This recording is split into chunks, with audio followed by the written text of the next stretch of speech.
જય શ્રી કૃષ્ણ. શ્રીમદ ભગવદ્ ગીતા શ્લોક નંબર 3.23.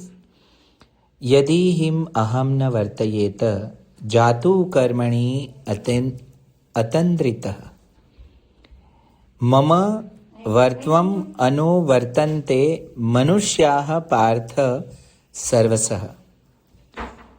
ભગવાન શ્રી કૃષ્ણ અર્જુનને કહે છે કે હે પાર્થ, જો કદાચ હું સાવધાન થઈને કર્મોમાં ન વર્તું તો ભારે હાનિ થઈ જાય, કારણ કે માણસો બધી જ રીતે મારા માર્ગનું અનુસરણ કરે છે. અહીંયા આપણે જો આપણા સમાજમાં, આપણા પરિવારમાં કે આપણા બિઝનેસમાં કે આપણા ટીમ મેમ્બર્સ સાથે કોઈ પણ રીતે લીડરશિપ પોઝિશન પર છીએ તો ખૂબ ધ્યાન રાખવા જેવું છે કે જો લીડર સાવધાનીપૂર્વક કામ ન કરે તો એના ફોલોવર્સ એના માર્ગનું અનુસરણ કરે.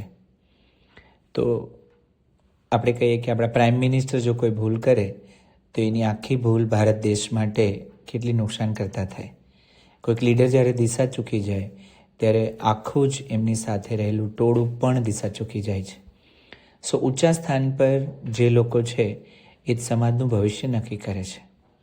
અહીંયા દુર્યોધન ખોટો છે અને અન્યાયની સામે લડવા માટે કૃષ્ણ અર્જુનને શીખવાડી રહ્યા છે કે તું ડીપલી જો કે તારી એક ભૂલ લાખો લોકોની ભૂલ બનશે.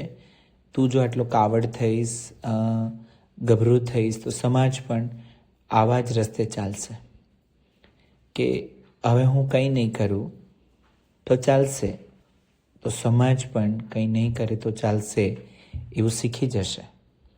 એટલે કૃષ્ણ કહે છે કે હું બેદરકાર બનીને નથી જીવી શકતો, કારણ કે લોકો મારી નકલ કરે છે.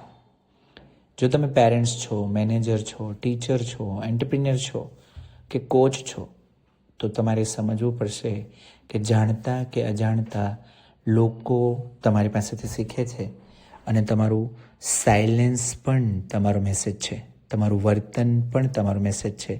એ જ હું આજે શીખીને જાઉં છું. Thank you so much.